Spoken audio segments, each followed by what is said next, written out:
All right, coming up next on the Second Chance podcast is Holly Joy McCabe. And Holly Holly is a walking testament to her own work. She's a licensed neurosomatic trauma therapist, um, and she found her way into this profession and this practice just due to her own life. She was born into a cult. She left at a very early age seeking her own life and chasing her own passions and dreams and just trying to figure out who Holly was. And I don't have to um, I don't have to emphasize enough of listening to this story, especially if you've had things that happened when you was a kid, when you were leftover things that propelled you into the life that you are now that kind of are left, you haven't dealt with them, or if it's just general type of leftover trauma and then compounding that with other injuries maybe because she's had a couple things that's gone on in her life that significantly impacted her, but really pushed her into this movement. So I'm excited. I'm excited for you all to hear more from Holly. She goes by at Brain Body Speak on Instagram, so make sure that you give her a follow. Very accessible. Send her if you have questions or whatever. But same thing as if you've got questions that you would love answered for the greater good of the audience, let us know. We'll get her back on here for an Instagram live or something along that lines. But make sure you connect with her. She details her website. Her Instagram handle is who she is, and it kind of follows her through the Brain Body Speaks mantra that she practices as a licensed neurosomatic trauma therapist. And I keep repeating that because I wrote it down so I could remember it. So it's a mouthful for old Jeff. Let me know what you think. Appreciate you guys tuning in. It's a good one. And I'm excited. So just let me know what you think, and I look forward to hearing from all of you soon. All right, group. Welcome back to the Second Chance podcast with Jeff Robertson. I'm excited. I say this every episode. I'm excited, but I've gotten to know our next guest over the last few months, following her on social media, but also we're connected through a group that we're both in. And she presented in that group, and we ended up in our own session together. And it was like one of those things of one of those moments of the universe putting the right people in your life at the right time. And as that was unfolding, I was like, hey, your message that you put out really would speak to a lot of folks that are listening, following along, talking with, whatever that looks like. So I wanted to invite Holly Joy McCabe onto the Second Chance podcast. She is a licensed neurosomatic trauma therapist.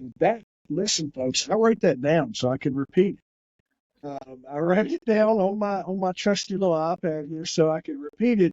Licensed neurosomatic trauma therapist, but she's going to tell us all about what she does, the problems she solves, but she's also going to tell us how she found her way into this. And the practice that she does is an amazing story, enough that I'm going to shut up now and you won't hear anything else from me for the next 3 hours. I'm just kidding.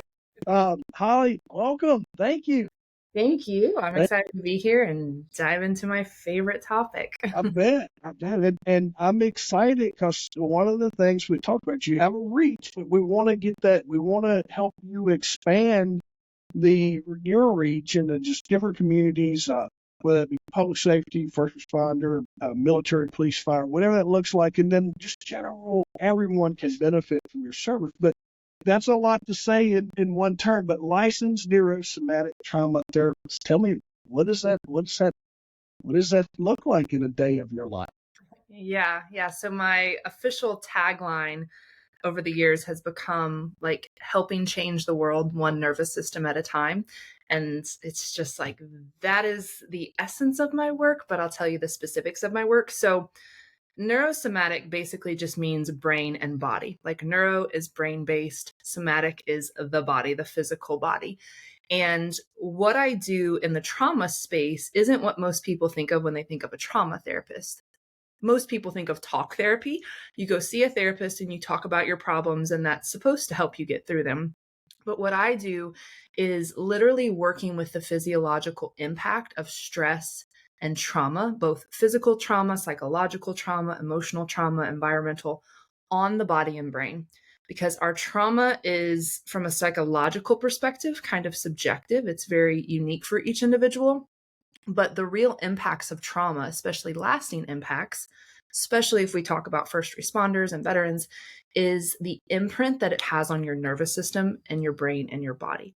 That's what keeps going on autopilot and negatively altering your life with things like PTSD, chronic mental and physical illness, and so on. So I help people with the cognitive portion. We do talk about problems. We're kind of walking through that thought process, that mental process. But what we're really doing is looking at how is this stress, this trauma, these beliefs, the subconscious mind, and the things that you've experienced shaping your physiology in a day-to-day basis. And what that looks like is a lot of people will say things like, I don't feel stressed, or I don't have trauma. When I tell people I'm a trauma therapist, that's typically one of the two things that they'll say to me. They automatically think that, because the truth is the most traumatized people and the most stressed people don't actually feel like they're stressed or traumatized. Why is that? Because it's like a fish swimming in water. A fish swimming in water does not feel wet. It doesn't know anything else. It's all it's ever known. And so it is the water we swim in. When we're used to feeling stress and trauma and dysfunction and anxiety and these heightened arousal states of fear, then that's all we know. So I help people actually get to the root of stress, anxiety, what's happening in their brain and body, and all of these other symptoms, mental and physical, and actually heal. And that's through kind of three main core steps, which is releasing the stress and trauma from the body, because there's actual ways to release that we're never taught. Regulating the nervous system, so finding a place of actual balance and ease that you can exist and stabilize and feel good, and then rewiring the brain and reprogramming the subconscious mind. And I also just want to qualify all of that with that most of the work I do is kind of 10 different separate careers in one. Like generally somatics is a career, and then neurology is a career, and then psychology is a career. These are typically things like what I do in my specific work is about 10 different professionals, because I'm trained in over 50 different modalities. So I have kind of a unique perspective on blending all of these things together and taking people through a process. But they're all incredible different tools that really help people, again, release and heal, regulate and ground, get very clear, confident, stable, and then reprogram their mind and their body to really facilitate healing, growth, confidence, success. Like this stuff impacts every part of your life and your mental and physical health. So big nutshell, but that's kind of the simplest introduction and overview of what I do and how I do it, and the different steps and elements that I kind of incorporate in my work. That's amazing. And you bring, I think that's what I had told you, kind of spoke to me, is you bring in this, maybe we're, it's like it's very new, and we haven't had a lot of people speak to this, but you didn't get here, and I don't know, but it doesn't seem like you got here because you picked up a library book and one day said, hey, you know what? I'm going to go be a licensed neurosomatic trauma therapist. No. Is there a backstory that kind of helped you, that led you to where we are today? Yeah, absolutely. And I'll go over just a couple of bullet points from early childhood. So there's something called an ACE score, which is an adverse childhood experience score. And it's clinically kind of this range that you can take an assessment and get a generalized range of like, how traumatic was your childhood? And we know from psychology and neuroscience that the first 7 to 10 years are the most formative based on what you experience. So when you grow up in a very traumatic environment like I did, it shapes the way your brain and nervous system operate, how they function and how they exist in the world, which makes it really hard when you turn into an adult in your 30s, 40s, 50s, and you're trying to create change or run programs that run counter to that like factory installed programming you got as a child. So I have the highest ACE score possible, as do many people that end up in this work, because we found this work because we were trying to heal ourselves. So I actually grew up in a really, really abusive home environment, physical, psychological abuse, the whole gamut. Very unconventional. I was actually in a cult religion, and it was so horrific that I actually attempted suicide at 14 years old. I was like, I can't handle this. And when that was a failed attempt, I knew I had two choices. Either I wasn't going to make it out alive, or I was going to have to leave earlier than 18 years old. There was like this timeline that everyone in my family, I had 7 siblings, we were waiting to get to 18 to like escape and go live our lives. And I was like, I'm not going to make it to 18. So I ran away at 16 and was a missing person for a couple years, but I was surviving. Like when people say survival mode or fight or flight, it was truly fight or flight. I'm a 16-year-old kid basically trying to like not only exist in the world, but exist in a world that I had no familiarity with. Like I was homeschooled and completely isolated from the world. I didn't understand basic things. I had no social skills, nothing. So not only was my childhood stressful and traumatic, but then I get thrust into this world of figure it out. You're 16 years old, all these different things. And I ended up moving to Nashville when I was 18 and bartending, doing whatever I could to survive. And at 19, I actually experienced a violent assault. It was with a dumbbell of all things, but a heavy metal object to the back of the head. And because I didn't have insurance or family or medical care at the time, I basically had brain damage and a brain injury that went completely undiagnosed or treated.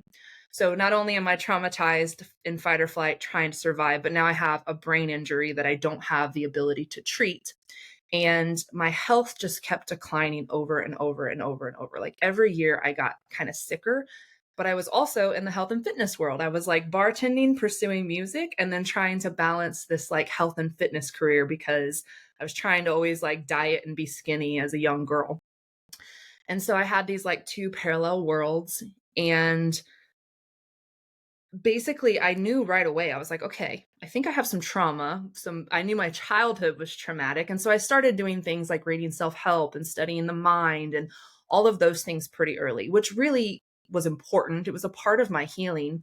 But fast forward to year after year after year, and I'm getting sicker and sicker despite living this healthy lifestyle, which is eating right and exercising and drinking all this water.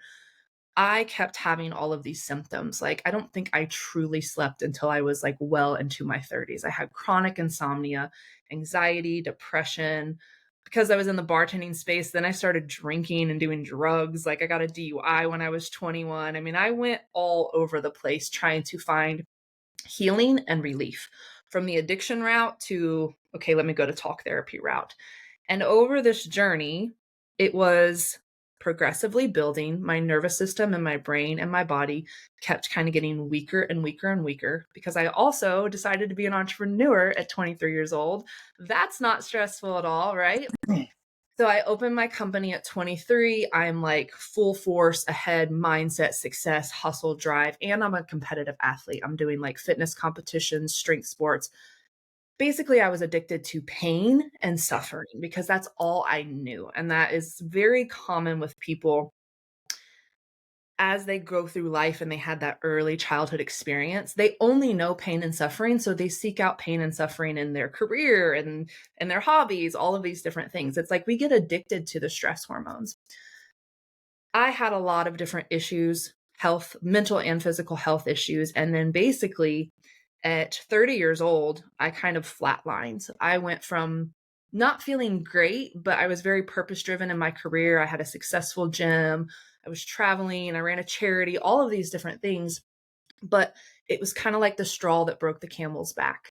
And I went from functioning to completely non-functional, and was non-functional for almost 6 years. So I had developed a neurological and nervous system disease that affected like every organ and cell of my body and started attacking and destroying it. So I was deathly sick. And at that point, all of my other superficial stress management, healthy lifestyle, trauma healing things weren't enough. And that's when I really had to go much, much deeper and actually do the brain treatments and get the official diagnosis to look at the brain damage and dysfunction I had, how that had created chronic dysfunction in my nervous system, and really do this multifaceted nervous system and brain healing approach to rehabilitate my body that for 3 decades had been in overdrive, going full force, full speed ahead, and basically completely broke and shut down. And so generally the illness that I developed and still have is a death sentence. It's you'll die very young. You'll be in a wheelchair or bedbound. You will need to be in assisted living or live in home. A lot of people live with their parents for the rest of their life. And that was the prognosis. That's what the modern and holistic medical worlds. This isn't just like a medical world tells you something, but there's all these great treatments. This is well known in the alternative space too, that this disease is not something that you recover from. And I couldn't accept that. And so I kind of developed and brought together all of these different healing modalities from my background, because for 20 years I had been studying the mind, the brain, the nervous system, everything.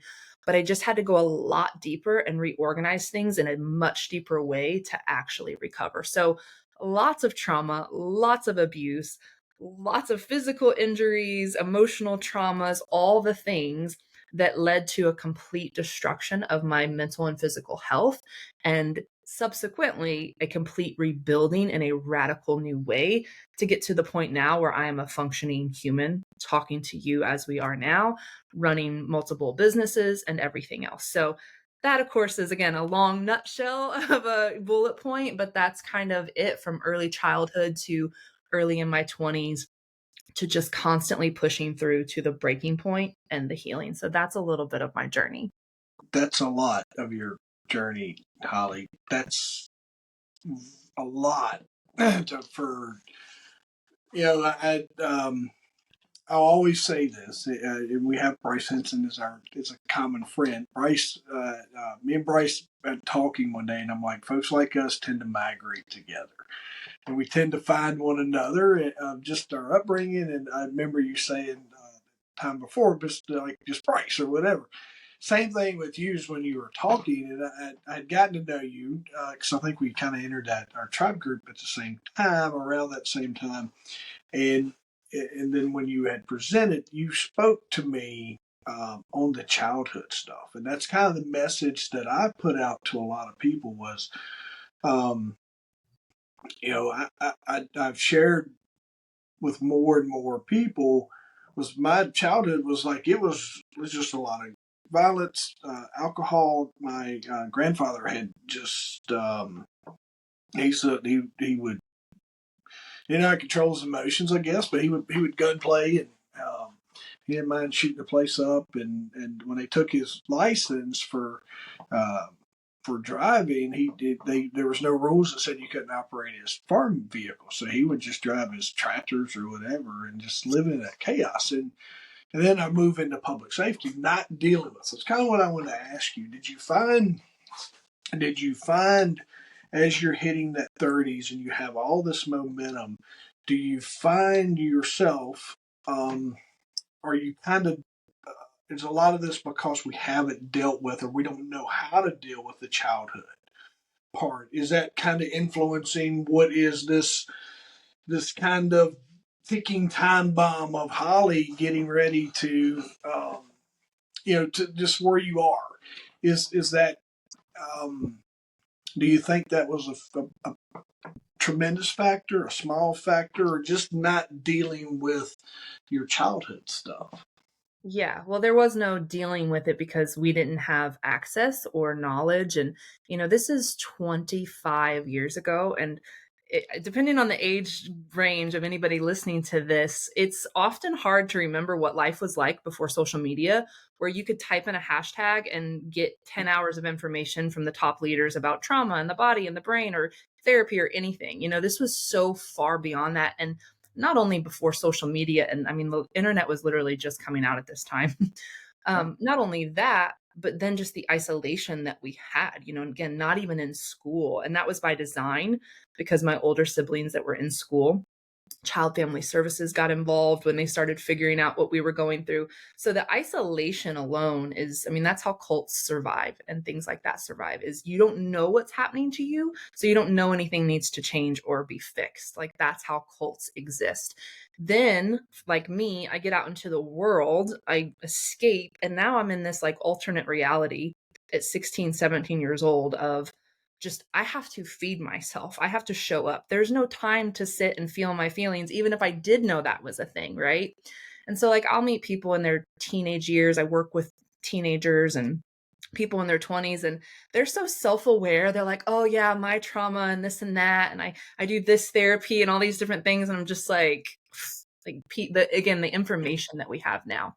But to answer your question, all of that pain and that trauma and that dysfunction, from sexual abuse to the extreme radical beliefs with the cult religion, to escaping and literally just trying to survive in a world, this big scary world that I was completely removed from, that created even deeper grooves of fear based kind of thinking and operating. And basically what trauma is again, the imprint that it has on our nervous system, which says you're not safe, you're not okay, you're not loved, you're not stable. It's very primal. And we feel that way when we don't feel loved, when we don't feel supported, when we don't feel seen or heard, when we don't feel like we know where our next meal is coming from, when there's a physical threat.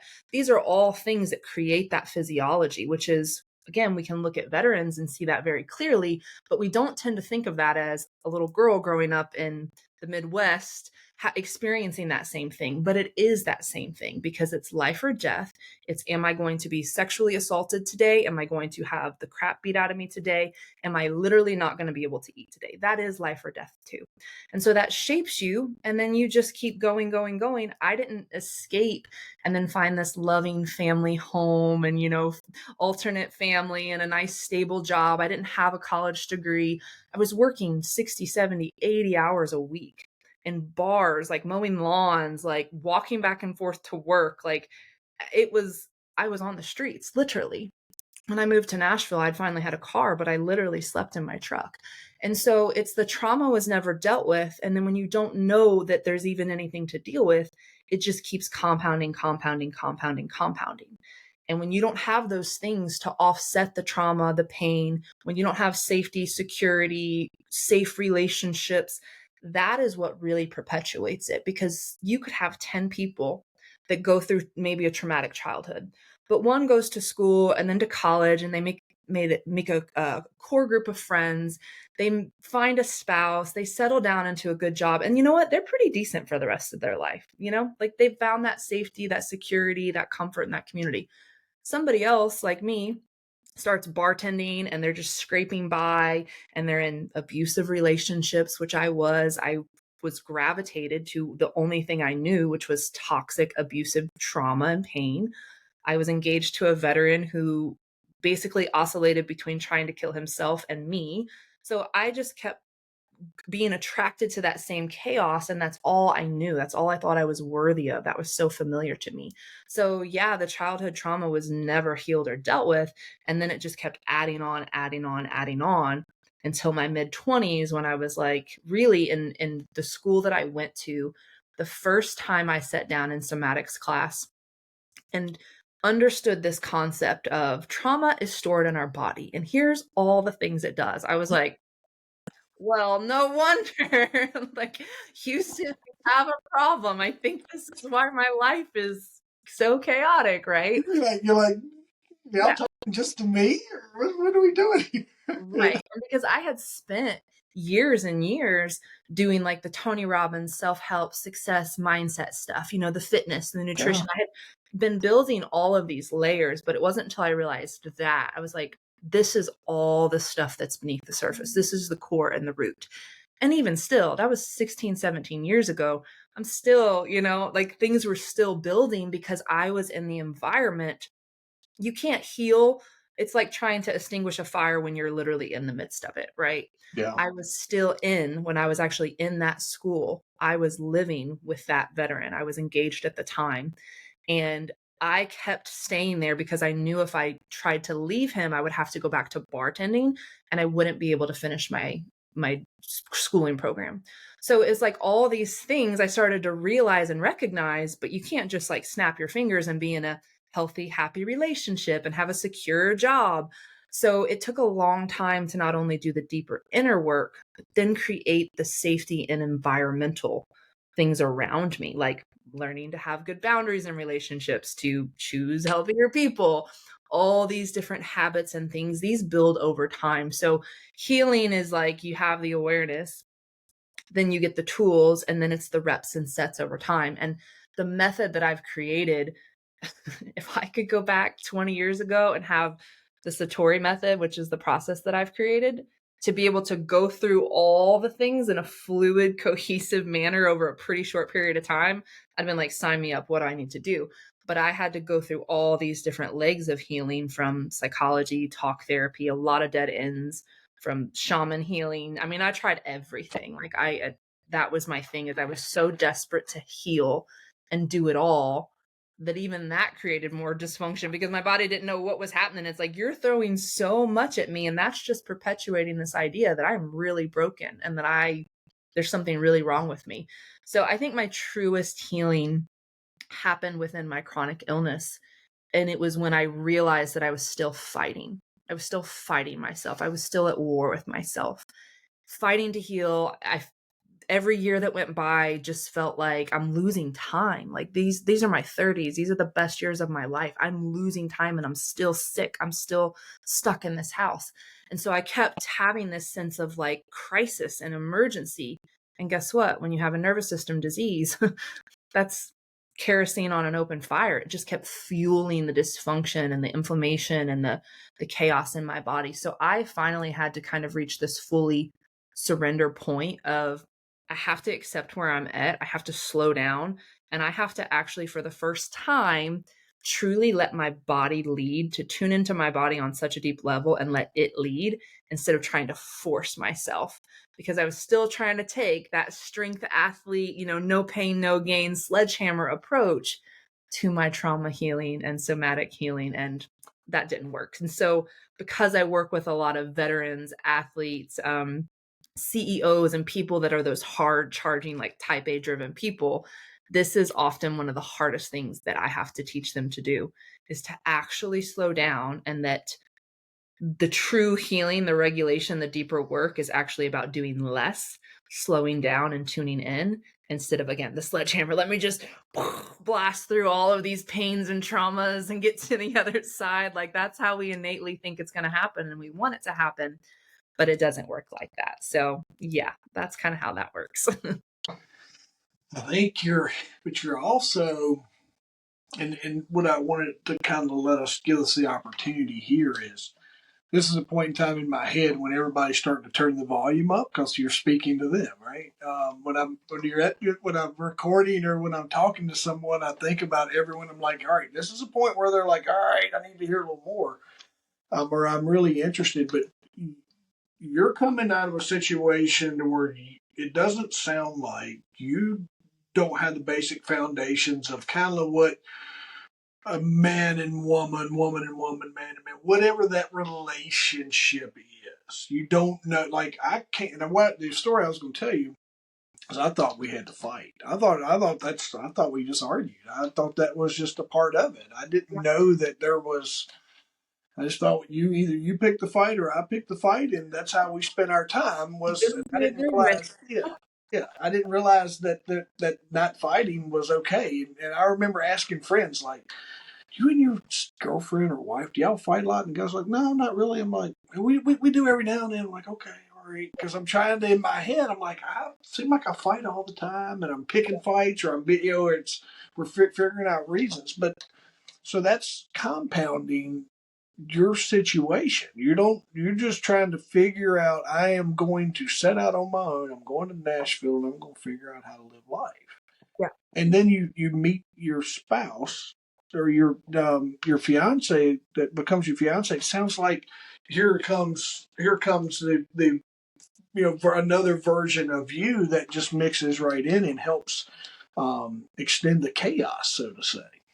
Yeah, well, our nervous systems are like magnets and like opposites. We basically not only on a subconscious psychological level are we attracted to things that are familiar, but our nervous systems co-regulate, which means my nervous system, I could have had the best childhood in the world and the greatest parents and the perfect school, and I was never, lacking for anything.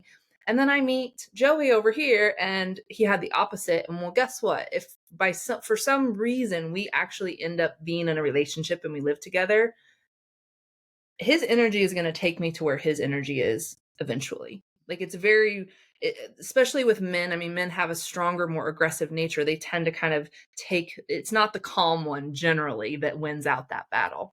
And so, but the more common thing is that you have two dysfunctional people with their own pain and trauma, and they're both used to chaos, and they're like, love me, like, make me okay. And it's a trauma bond. I mean, the psychology behind trauma bonds of how we bond with other people based on our past experiences and our physiological states, we connect like that. And so you may remember in the presentation that I did, one of the most potent quotes that I use that seems to really impact people is, your nervous system will prefer a familiar hell over an unfamiliar heaven. And what that really means is that, again, Mr. Right, Mr. Perfect over here, guy of my dreams, wonderful, going to give me the world and make me happily ever after, veteran, PTSD, abusive, mentally unstable guy over here. Well, guess what? My nervous system is used to this. And so even if I'm trying to consciously do the math and say, well, I don't know, and is this a good future, blah, blah, blah, and I'm looking at the numbers and the logistics on paper, this guy's perfect for my future, this guy's terrible, my nervous system is going to do the decision making for me. My subconscious mind is going to feel more connected to that.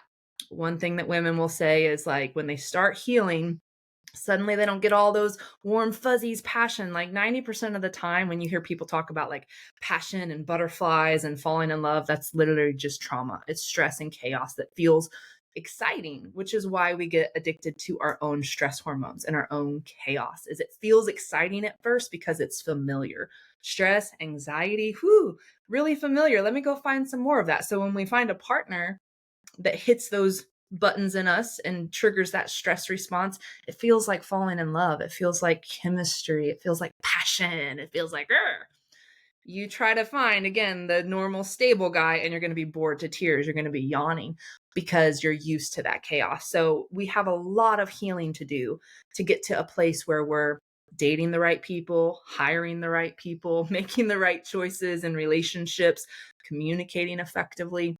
And just like your example, it's funny how you put that. It's like, this is just what we do. You pick the fight or I pick the fight. Yeah. When the chaotic person meets maybe someone that's a little more healed or stable, and this person's not picking the fight, this person gets more and more angry. They're constantly like, no, I'm used to this song and dance. I describe it in my work as the tennis match. A lot of times I work with women, they tend to be more open to this work, and they're in dysfunctional relationships, and they don't always want to leave or have the means to leave. And that doesn't mean that we can't actually heal, but I always talk about getting them to put their tennis racket down. I was like, you're only responsible for you. As long as you're participating in this back and forth, you're going to be dysregulated. And so that's a tool and a technique, and there's a lot of different ways that we do that. But yeah, they're used to that. It's just chaos tennis, like boom, boom, boom, boom, boom. Who's going to win? Yeah. What was your business that you started? You bartending in Nashville? You're doing that. What business did you ultimately start for yourself? So I owned a gym and wellness center for 8 years. Initially, it started with literally, fitness and nutrition was my passion. That's what I studied. And I started doing boot camps and parks and nutrition coaching and stuff. And so the first year or two, it was just nutrition.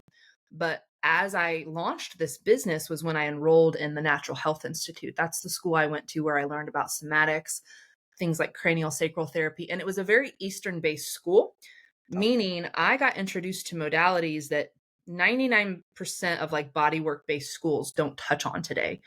Things like Eastern AMP, Chinese medicine, acupuncture and pressure, like these alternate modalities that just blew my mind. I was like, oh my gosh, there's so much out here.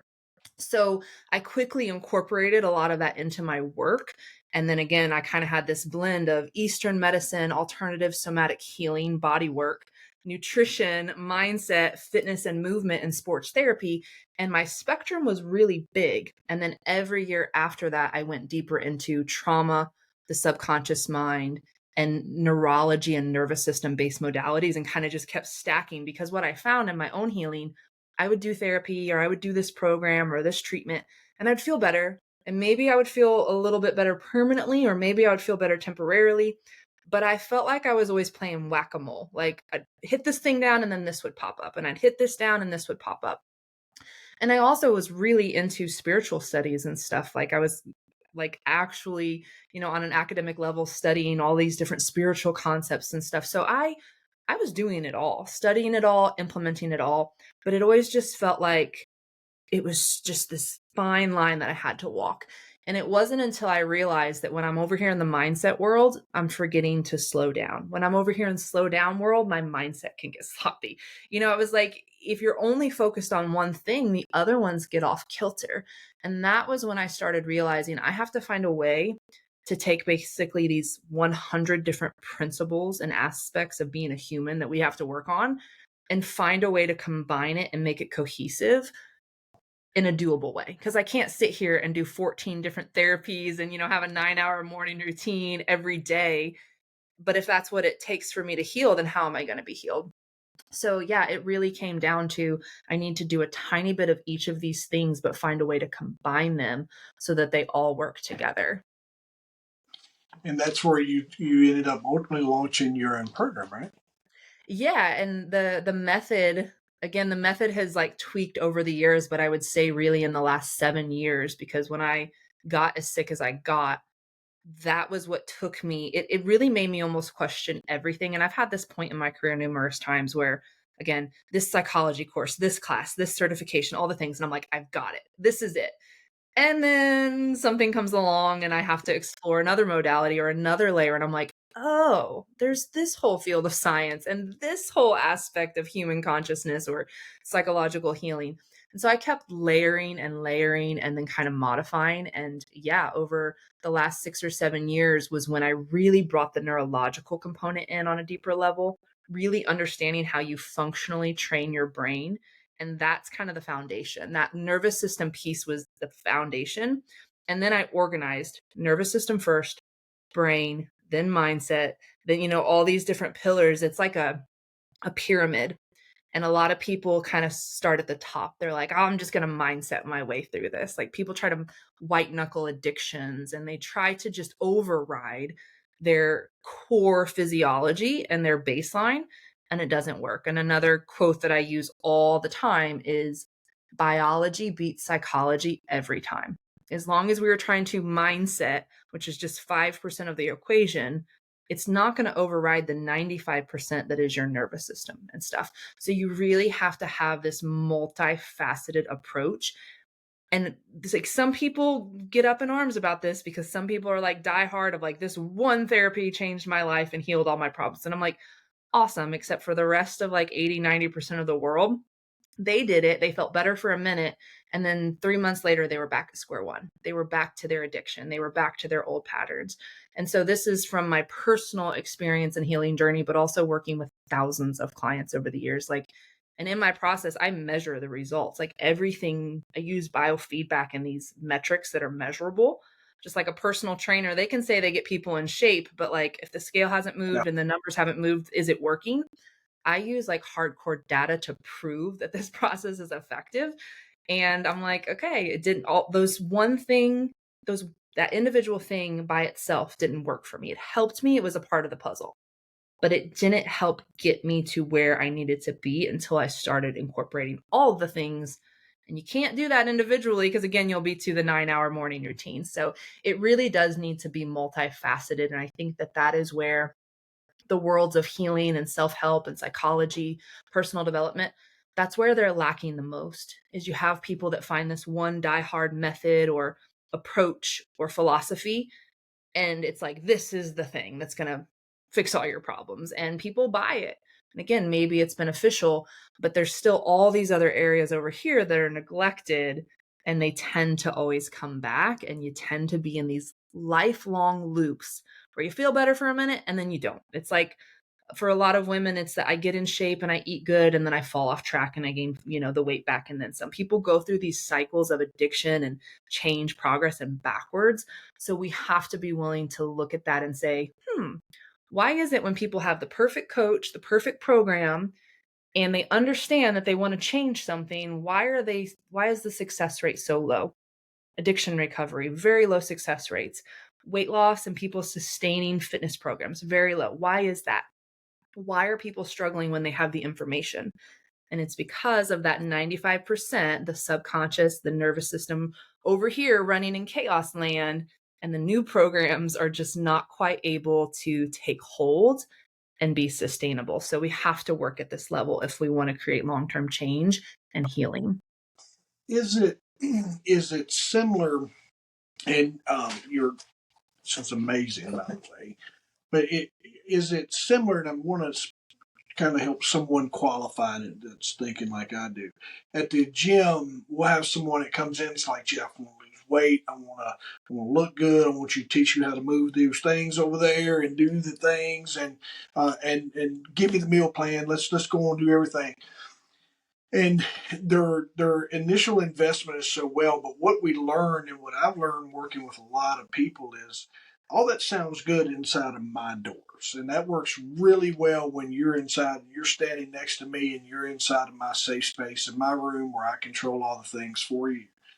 But you got to affect that change at home. Right.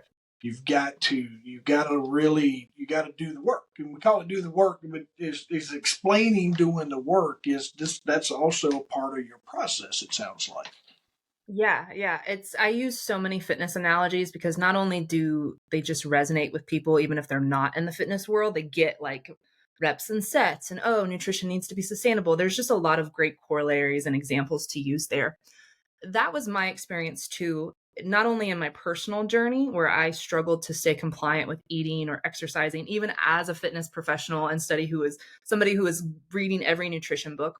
I was like, I know what to do. I'm literally trained and certified in what to do, but I'm struggling. And that was the very first thing that kind of led me to study trauma and the nervous system and the subconscious mind in my career, because I was struggling and I was literally a professional. Then once I started piecing all those things together, I could help clients in a bigger way. And so you have the knowledge, again, the best trainers in the world, the best leaders, all of these people, they have great skills and they invest in it. But what tends to be missing is, again, this understanding that when somebody walks out of those doors with you, they're all motivated, they're pumped up. Well, guess what? They have 45 years of brain pathways that says at the end of the day, after I'm stressed and overwhelmed, guess what I do? I eat the bag of Doritos and the ice cream because that gives me comfort and that numbs my pain and that makes me feel warm and fuzzy. And that's an addiction. It's a neurological process. It's a neurochemical process. The dopamine release, that I can relax now, I can breathe, I can check out with Netflix. We approach addictions with this understanding that there's withdrawal and there's this time period that the brain needs to change and the body needs to acclimate. But we don't treat behavioral change like that. We tend to approach it like it's just some moral deficit, like it's just a willpower problem, or you're just a loser if you can't sustain. And that mentality actually perpetuates the problem because it creates shame. It makes people feel like, well, I'm not in control of this, so why am I even trying? Year after year, they've spent so many years trying to get in shape, doing all the things, but they couldn't sustain it. They didn't know why. And eventually they run out of steam. They're like, forget it. Like, I'm never going to get in shape. I've tried it a million times. I can't stick with this. I'm a piece of crap. I'm a loser. I'm a failure. I'm just going to be out of shape the rest of my life. And people reach this point where they just give up. Yeah. My passion is really teaching people the science of how you really need to structure change, the way it needs to look so it can be sustainable. And when people understand what's happening in their brain and that it's not a personal deficit, they can like take this breath of fresh air and be like, oh, this isn't a me problem. Like, yes, I can help heal and control it.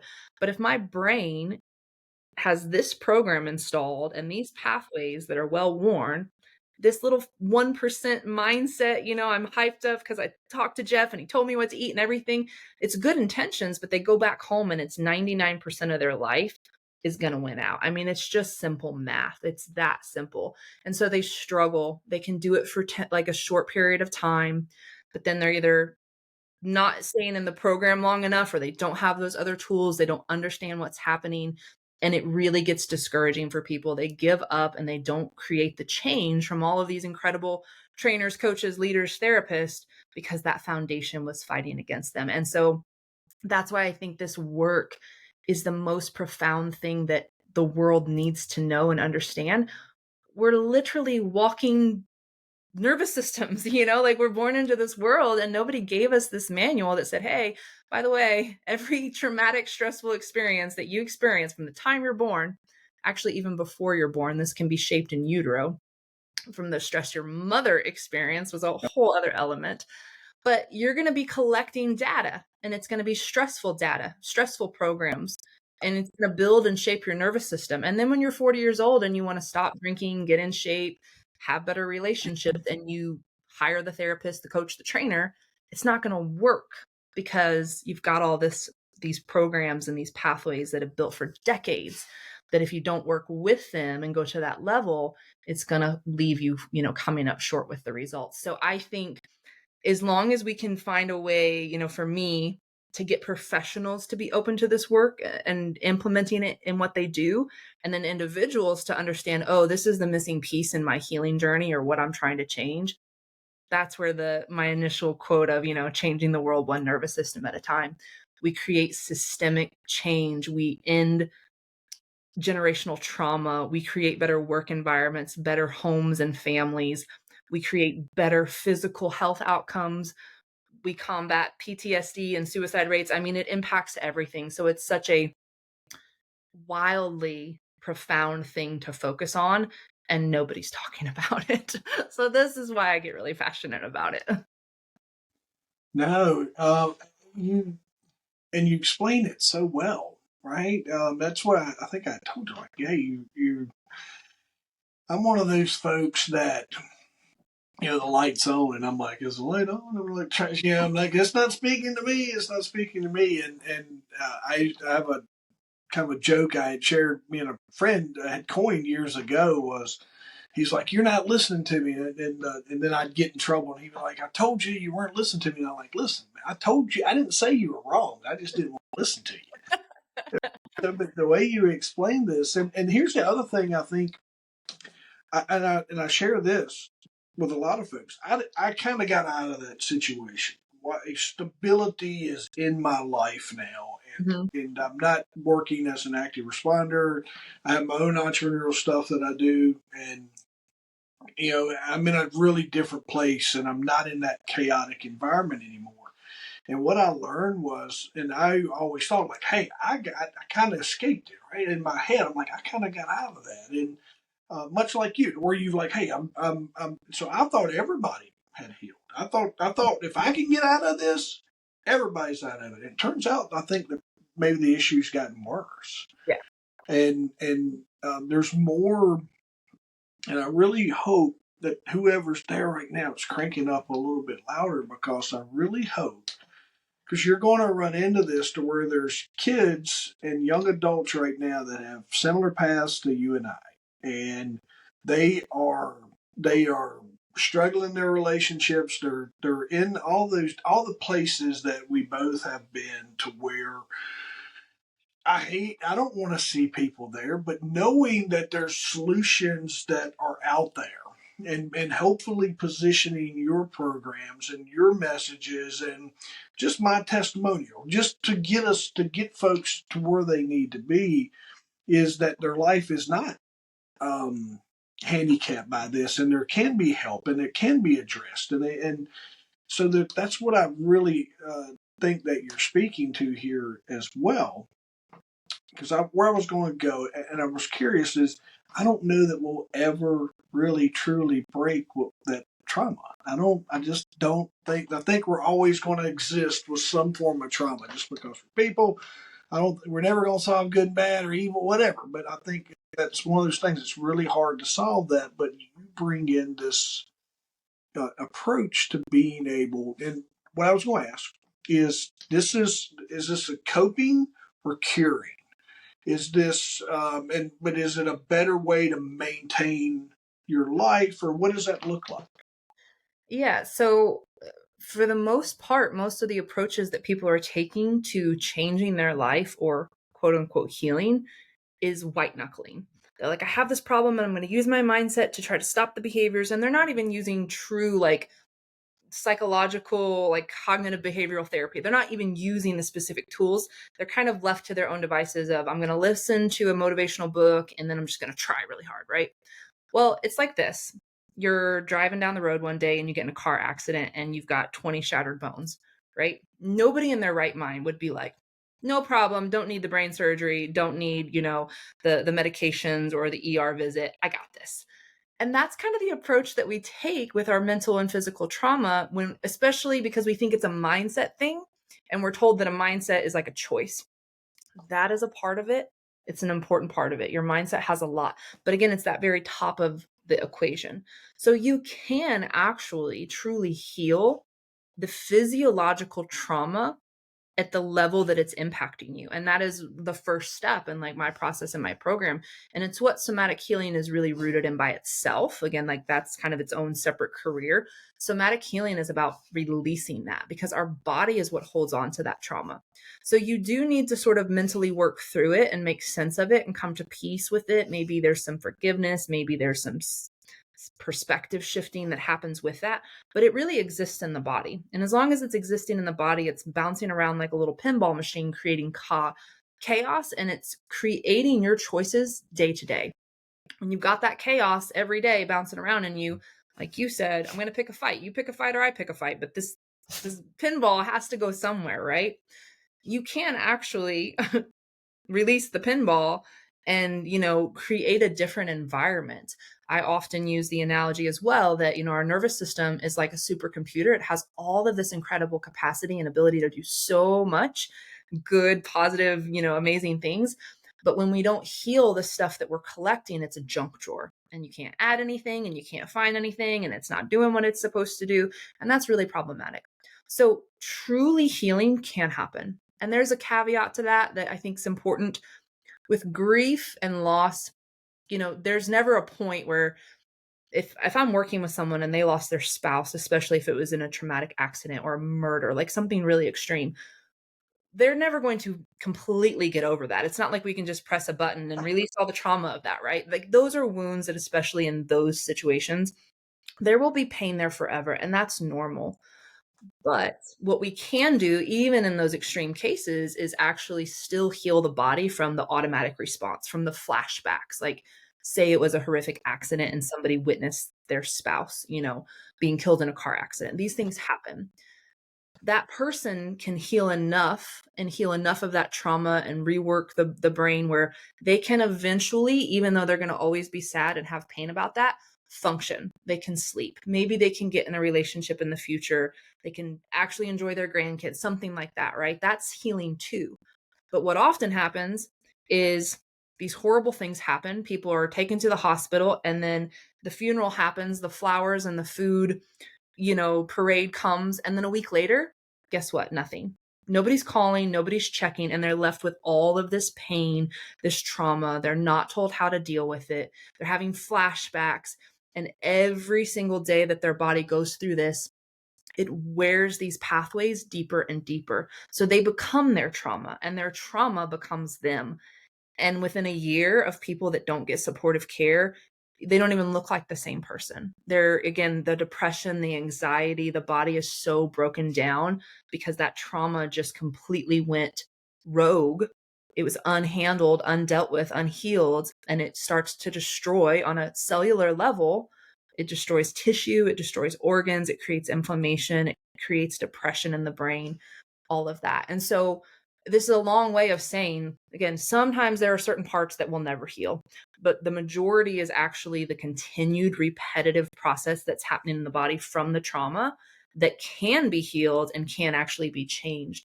Our brains are plastic, and up until the day we die, they can actually change. So we have to incorporate that piece.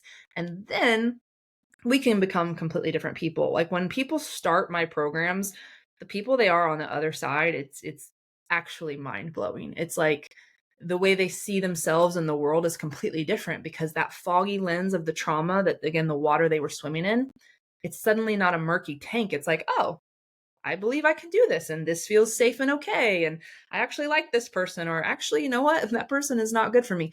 It's just clarity. That's what healing is it's clarity. And then it's like fitness. You get in shape, you go through that journey, you learn a lot in the process, but of course you have to maintain. Things happen. You might have a weekend that you eat too much sugar, and you got to deal with that so that you don't go backwards to those old habits. And that's where the long game comes in. But this work, even though it's profound, and it is big, it's incredibly simple. I mean, even like the work that I do, it's 30-minute sessions, and I give people 5, maybe up to 10 minutes of little exercises and tools to do throughout the day.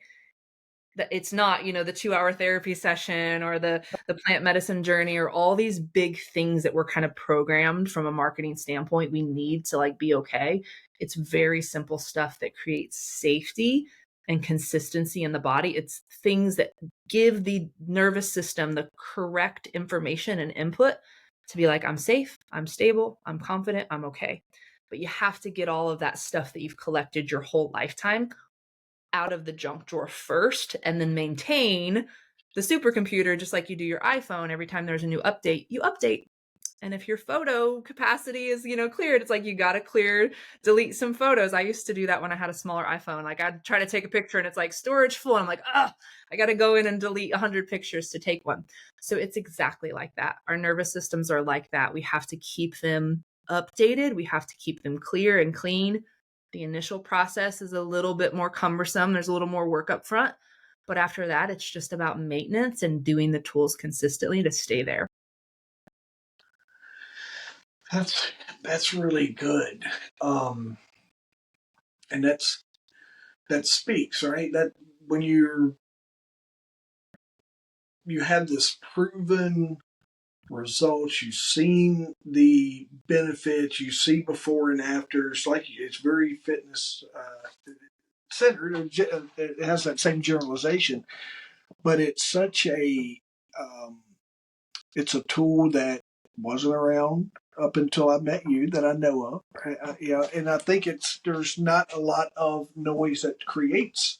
There's not a lot of noise around what you do, and there's so many people that really could need this and using your services. But I was going to ask you, have you ever connected with Manti Barlow in the tribe group?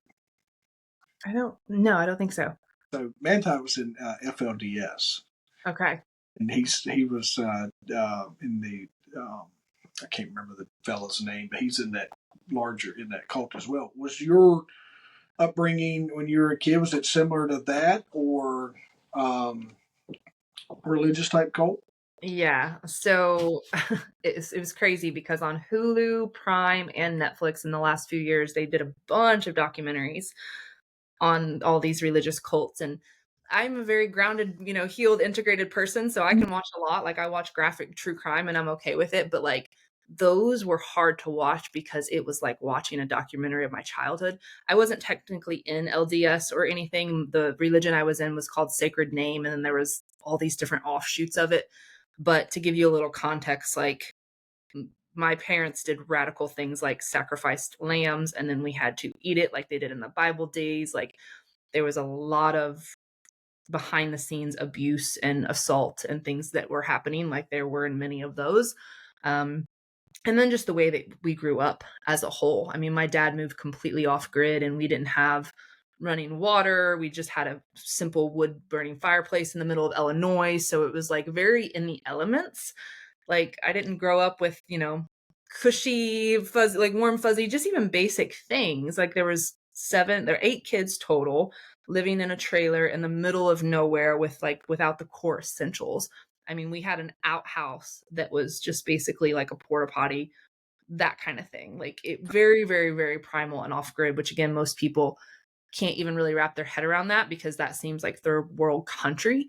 And then the extreme religious stuff. And then, the other element that's important about that, as if that's not traumatic enough, but my dad was also a product of trauma and doing the best he could do to support 8 children. I can't even imagine of all of my siblings, I think I actually have the most compassion for my dad, even though that's hard to do. But because I kind of clinically understand it, what he was doing. But he had a tree service and a handyman service. And he didn't have the money to actually go and hire full grown men, but he had 8 children. And so literally at 13, 14 years old, like I'm out running chainsaws and spending 8 hours a day shoveling gravel, laying gravel driveways for people, hauling firewood, like physically laborious tasks that grown men do. And grown men still generally do it for a certain period of days. And we would do it for 8, 10, 12-hour days in the middle of summer. And then there was food scarcity. That was a huge component. I struggled with an eating disorder, but my dad also in the religion had very, very strange food rules. Like at one point, we literally just had these little flatbreads that were oil, flour, and water. They were hard little bricks. And that was all we ate. And we were only allowed to have like 4 or 5 of them. They were this big at the end of a day.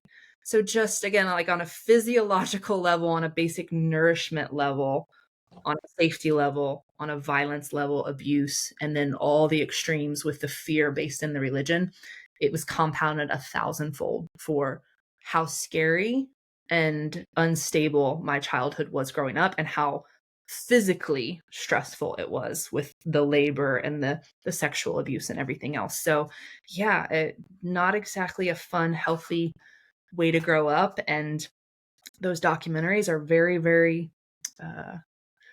familiar to me. That whole world, but just a little bit different. He generated, and I always come up, and I was telling some friends about Mankind.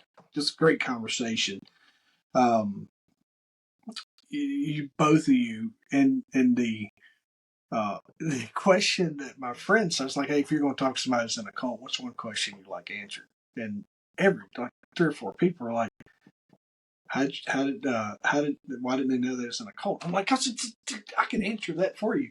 But there's this realization of where, kind of like what I was telling you earlier. There's a point in time when I go, wait a minute, hang on here. I'm in high school maybe, or I'm somewhere else, and I'm like, they're not living like that. They're not living like that. Wait, this is not.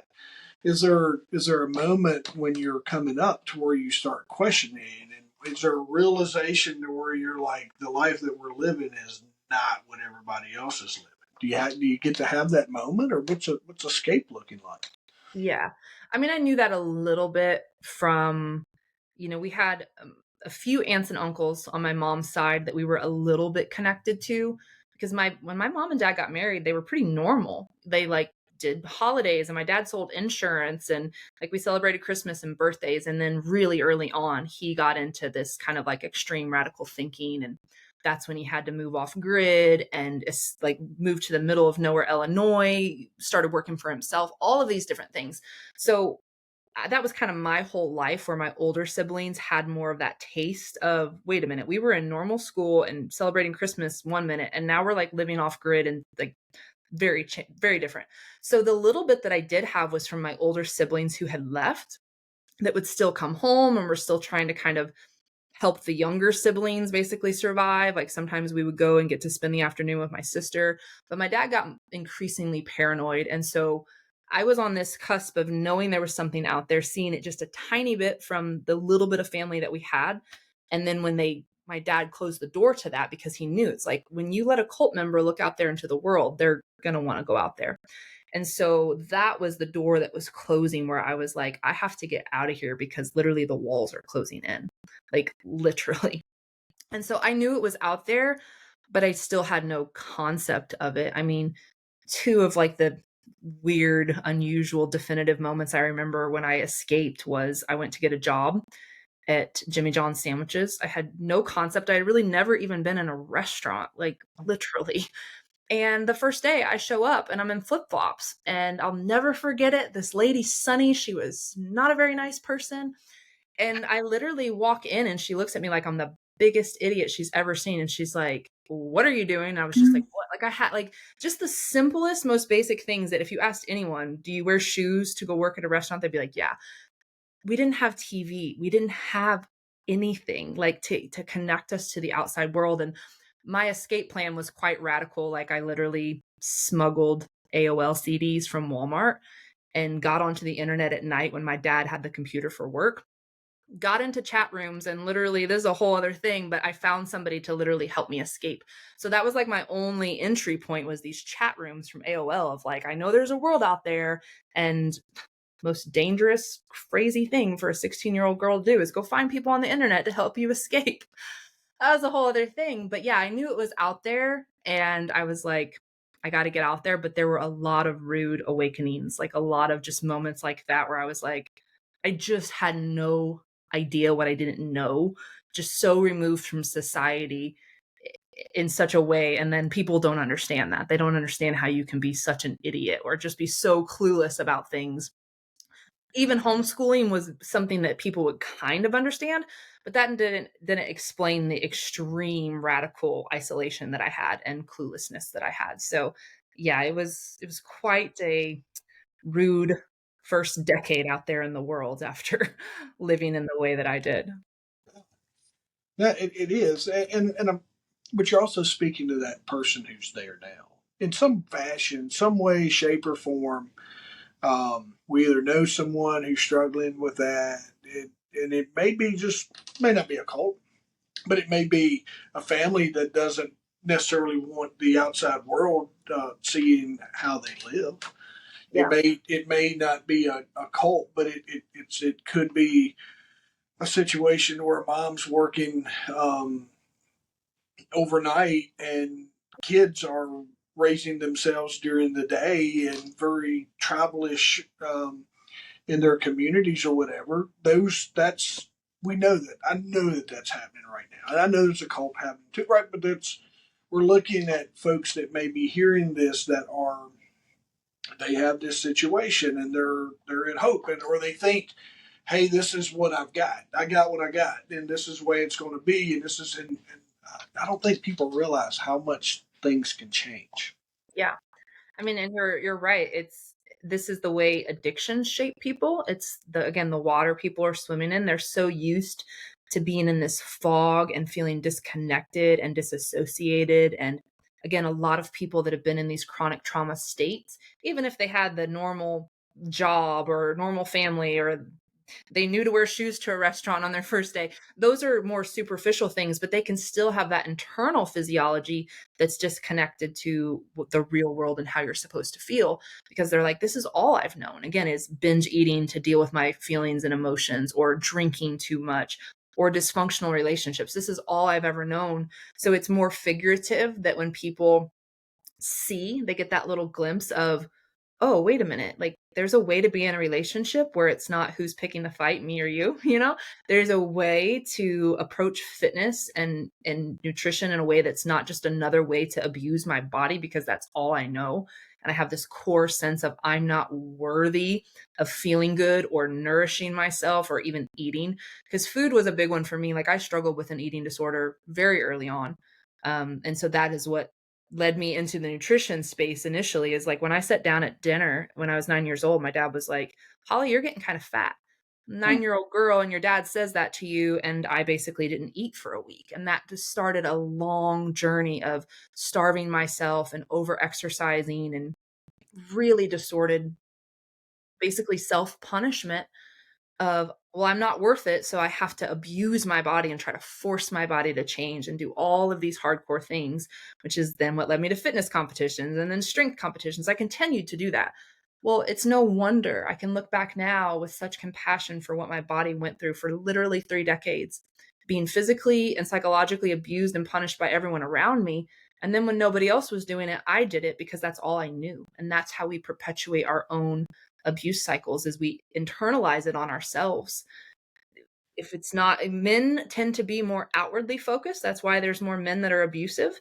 They don't know how to handle that pain, so they need to project it on someone else. But women actually internalize the pain and the trauma back on themselves, which is why autoimmune rates and certain chronic illnesses are so much more common in women, and things like suicide and more instantaneous deaths like heart disease are more common in men, and abuse is more common in men. So it manifests differently in male and female physiology and psychology, but it absolutely is something that we can break out of. That's the biggest thing, is it can be our entire life. You could be 60 years old. I've worked with people literally in their 60s and 70s. And I've worked with kids as young as 6 or 7 who come into this world with, again, physiology that was shaped in a certain way, or they had experiences. Even C-section births and traumatic births can actually shape the way your nervous system feels in the world. So nobody's immune from it. Nobody is immune from healing either. We all have trauma. We all have pain and dysfunction, and it's creating things in our life that aren't ideal for how we want to exist and experience, whether that's how much money we want to make, how happy we want to be, the success we want to have or not.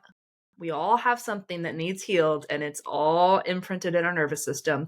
And we can start simply by healing and releasing that, and then rewiring and moving forward and create a different reality. And that's the really good news. It's like a lot of sad, awful, awful, awful. The good news is we can change this.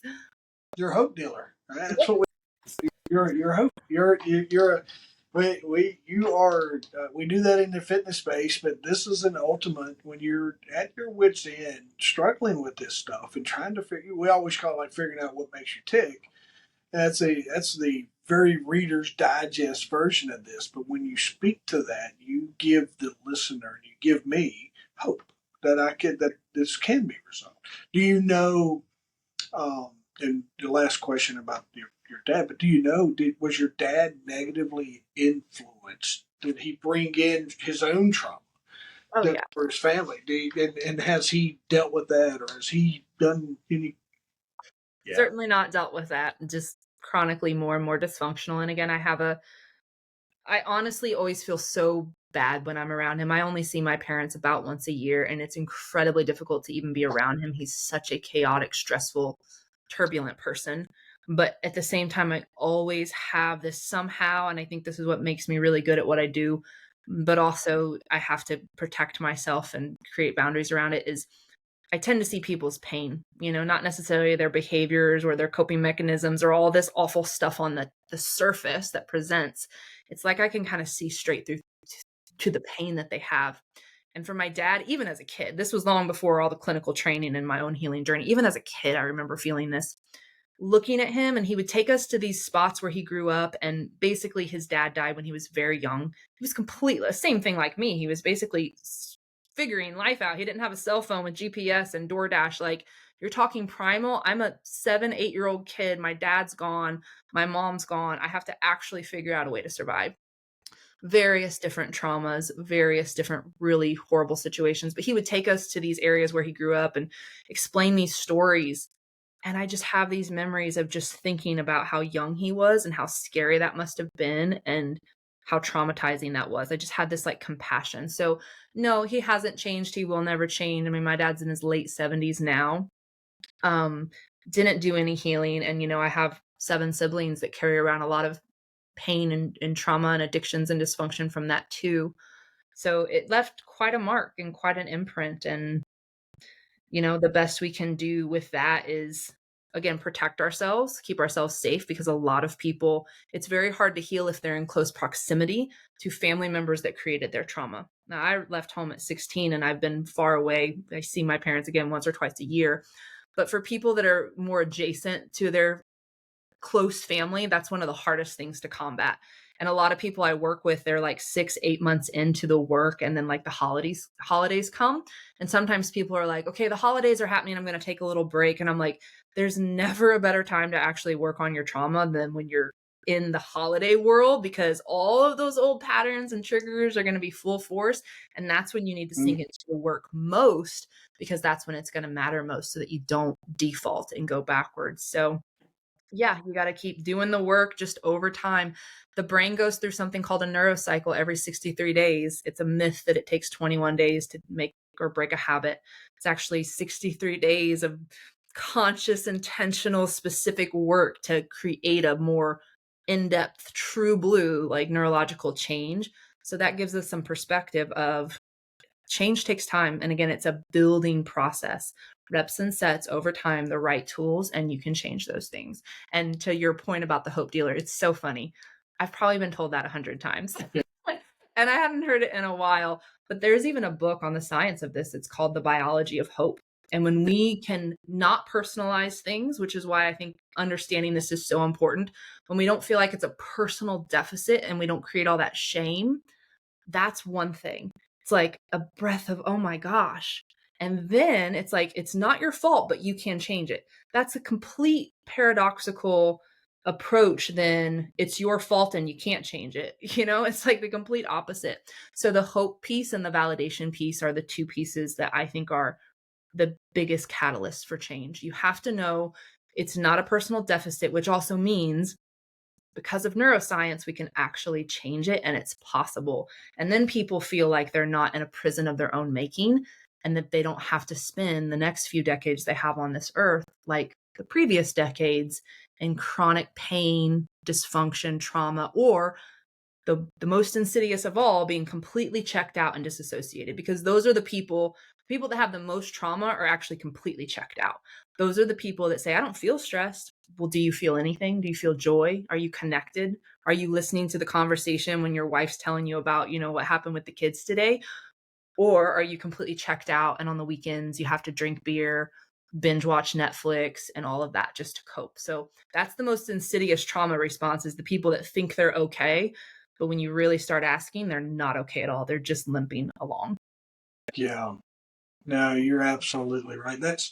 You'll hear that in a lot of the public safety circles tell you that, are you okay? And then that canned response is like, it's you'll hear a lot of people speak to that. I want to guard your time, but I also, here's what I kind of like to do sometimes is I want everybody to connect with you, but I also want the folks that it's going to create some questions. And I want us to try to plan a follow up at some point in time. Let me get this out. Let me create it. And then I love it when people just like, hey, if I was, and here's what they do. They're like, why didn't you ask her this? And I'm like, well, all right, thank you. And so it creates these, all these new things of things that they want to know. But here's what I'll tell you. If you're listening right now, you can message Holly direct. She's on Instagram. She's very responsive. You can find her over there. What's your Instagram handle, Holly? Brain, Body, Speak. Brain, Body, Speak. Mm-hmm. And then you have your website. Yep, brainbodyspeak.com. Keeps it all very. If you Google Brain, Body, Speak, you're going to find Holly there. Who, Holly, for the folks, because there's someone right there that's sitting back going, well, I don't know if she's for me, and I don't know. Who is your client? Who do you, when your phone rings, you're like, oh, I'm glad you called me. I've got the solution. Do you have that? Who do you want to reach out for you? Yeah. So I even have this as a little highlight on my Instagram of like who I am, what I do, and who I help, just to spell it out like that. But it's really, I tend to work with people best who have at least tried a couple other things. And so they want to change and they've tried to change, but they've experienced firsthand that it didn't work. And the reason that's important to clarify is that if you're 40 years old and you've never so much as been to a therapy session or read a self-help book, my work could still benefit you and it could maybe save you a lot of time. And that would be really powerful for you to just go straight to the source and get this like multifaceted approach. But oftentimes there's I'm going against the entire world that says mindset's everything and talk therapy is everything. There's all these big avenues that say this is the thing. And so a lot of times people need to explore that. They need to spend maybe a year in talk therapy and realize, okay, I feel maybe a little better, but actually I'm not changing or something like that. They need to actually be at a point where they know they need to change and they're ready to do whatever, or they know they need to change. They've tried various different things. And again, the needle's moved a little bit, but it doesn't seem consistent. And they need to be ready to fully go all in. And what I mean by that is when you've been told that things are so complicated and so multifaceted, and again, you're going to take 12 decades to heal and everything else. And then I get on a call with you and I explain to you how the nervous system works. And I show you this chart and the real, bullet point science. And then you get on a 30-minute session with me and I give you a 2-minute exercise. You're probably going to doubt that that could possibly do anything. But so you have to be willing to trust the process. And the reason I don't do big advertising campaigns and everything else is because I want people to get on calls that have listened to me or followed me or paid attention enough to my work that they're kind of fully bought in. So they're ready. They're like, this makes sense. This is me. I'm in this situation. I've tried all this other stuff. It doesn't work. Whatever you tell me. And I have a really flawless track record with people getting on calls with me. And again, they're ready for the work. I don't have to sell them or convince them that, hey, if you do this work, it's going to work. The data does that for me. But people just have to be ready to heal. That's really it. I mean, it's people that are chronically in dysfunctional patterns. They're in the same loop over and over and over again. They feel like crap. They're just in a haze. They're in the same relationships. I don't know if you can hear my little dog in the background, but sorry. He's having a great dream right now.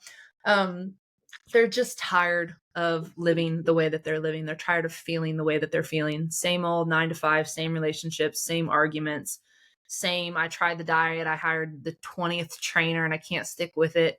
They're just ready. And again, whether you're 20 and you want to just set yourself up, real deal, invest in yourself now, or you're 70 and you've healed or you've never healed, it's never too late. And so it's just the people that are really ready to change, commit to the process, show up and do the work, because it works. The work absolutely, unequivocally works if people are ready and willing to dive in and do it. But it's a two-person process. And that's the last thing that I'll say is because especially in the last decade since social media has exploded, everybody's just self-titling themselves some type of guru. And so for one, that's a whole other podcast because I have a lot of issues with that. People working way outside of their scope, dealing with trauma they have no clinical training or understanding of. There's a lot of God complexes. And when people go to an account and they see 1 million followers, they're like, oh, this must be the real deal guru. No, that's just another cult leader who read a book and decided to tell you that they had all the answers and is selling you a $20,000 program. There's a lot of stuff out there that's very confusing to people. And it's not rooted in true clinical training and like science. And that is frustrating to me. That gets, I think that gives the whole healing world a bad rap. And it makes people think everyone's just out for the money. Everyone's promising something. So whether people work with me or not, I want to just encourage people to step away from the social media guru world for a minute, because the true industry leaders, researchers, scientists, doctors, therapists, the people who have really studied this stuff inside and out and create true, like incredible work, they're not the people with 10 million followers. We're not full-time TikTok dancing to all the trends and, running ads and all of this stuff. We're really in the trenches working with people behind the scenes, perfecting our craft. And that's just another thing that I think people are constantly asking me, what do you think about this? Or, oh, I heard this somatic program. What do you think about this? And I'm just like, oh my gosh. It's just a bunch of smoke and mirrors out there in the world. So that can be a little confusing for people. Absolutely. You have to have had a mini conversation that sounds like, where the heck have you been? While people have thrown thousands of dollars away or beat their head against the wall trying to figure their life out. And ultimately, you've probably heard that a lot because you do provide an amazing solution for where people are. And you're right, there are so many gimmicks out there. I was evaluating my own Instagram. I haven't posted in a couple of days because I'm like, I had some things I needed to go work on, and I'm like, I gave myself permission not to have a story up this week, and I'm just not going to stress over it, and I'm going to go do my thing. Yeah. As I wrap up here, I always tell. This is the first of a couple episodes, I hope, but I always tell everyone, and when folks will come to me and they say, you got this, or you do this, or all the things, and I always tell them, I didn't get here because I got it right. And your story is absolutely falls right in line with that, your life. And when someone comes to you and they say, I'm having this or I'm having that, your whole journey is a testament to the service that you provide. And that's really powerful. And I think when you look at, I always tell everyone I don't take advice. I always struggled to find advice from when I was at my worst, kind of in '07. I had gotten a DUI, my career's changing, and I am a basket case, even kind of leading into that. And people would say, Jeff, why don't you go get help? Or why don't you just go sit down and talk to a counselor, or talk to a preacher? No one's going to understand what I have been through, and just try to, because they'll sit there and nod. And they're like, well, that's interesting.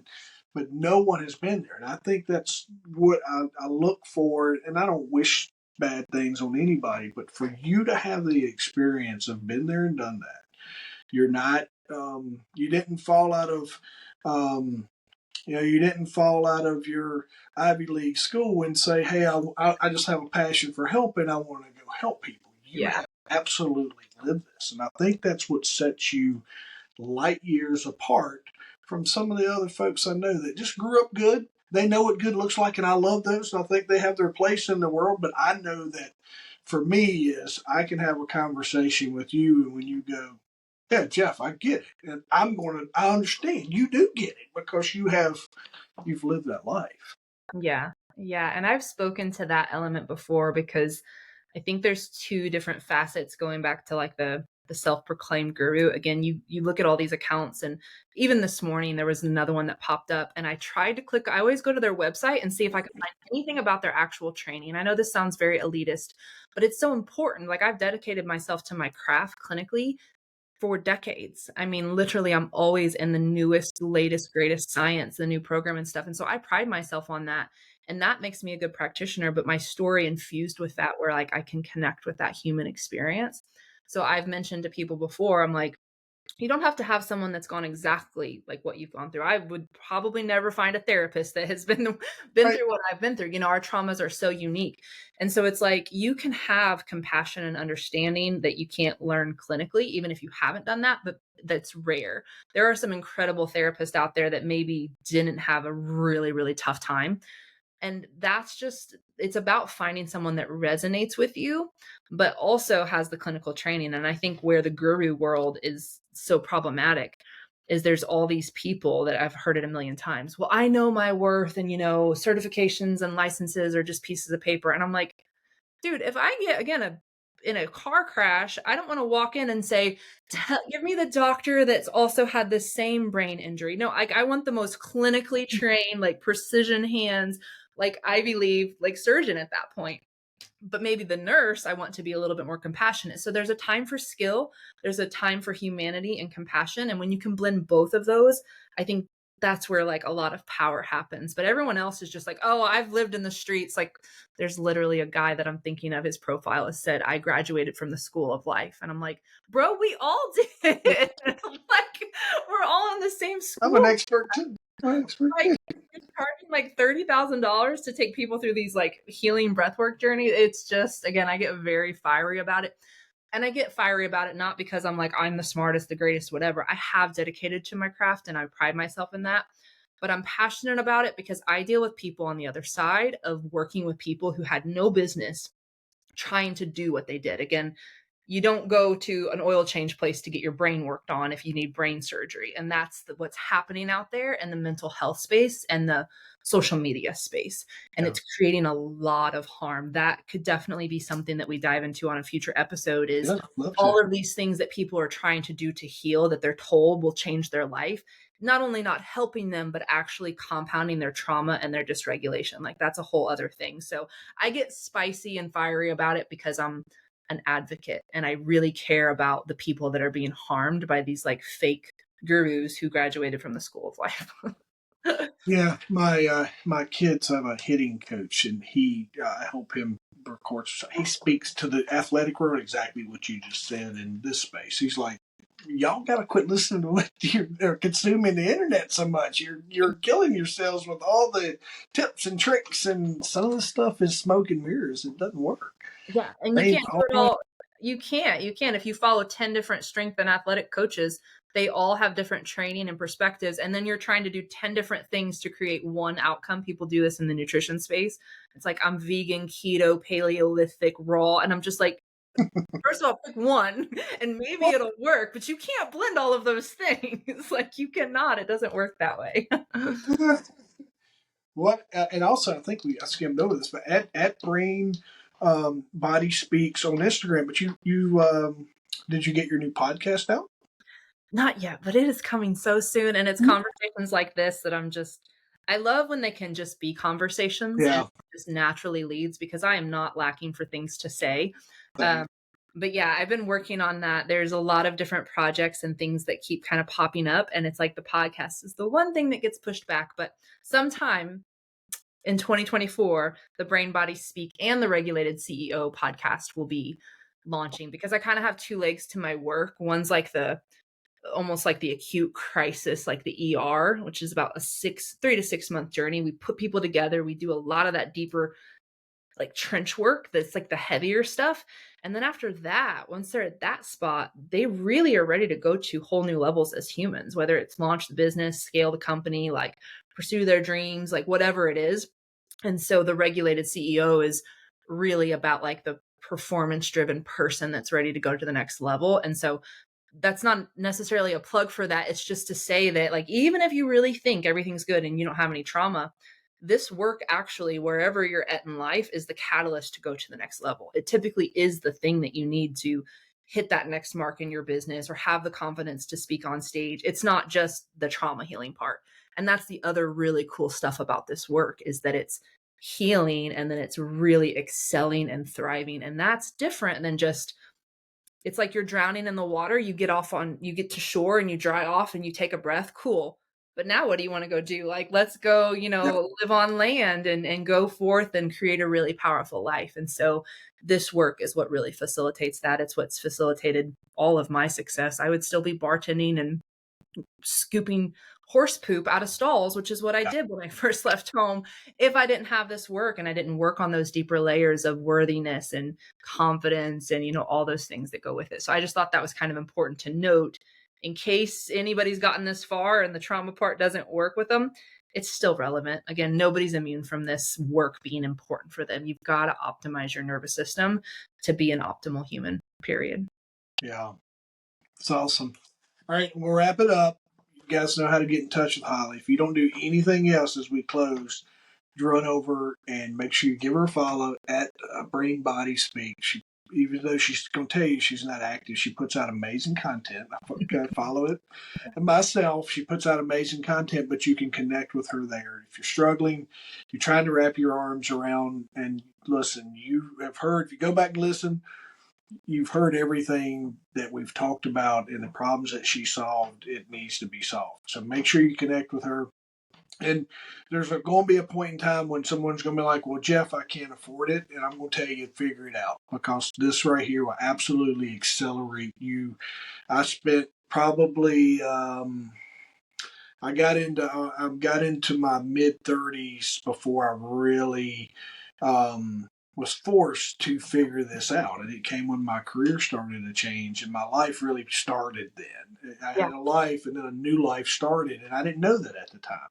But working with you back then would have really helped accelerate just getting my brain right. So folks, make sure you take advantage of that. And then whatever questions that you want to hear, make sure you message them over to us so we can get those answered in our next episode. I can't thank you enough. Thank you. Thank you. And just really, really quick on that affording it part. It's very, very, very important to me that even though the one-on-one work is a higher, investment, I understand that because I only have so much time, but the group programs and the membership models and stuff that I have, my whole goal with all of that is to make it accessible.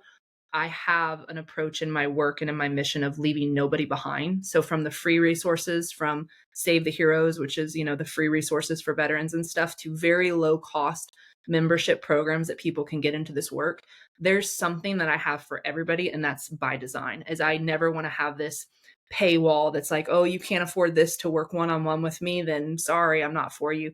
That's not what I'm about. So if anybody's struggling or suffering, at the very least, my inbox is open. I can send you resources, send you in the right direction.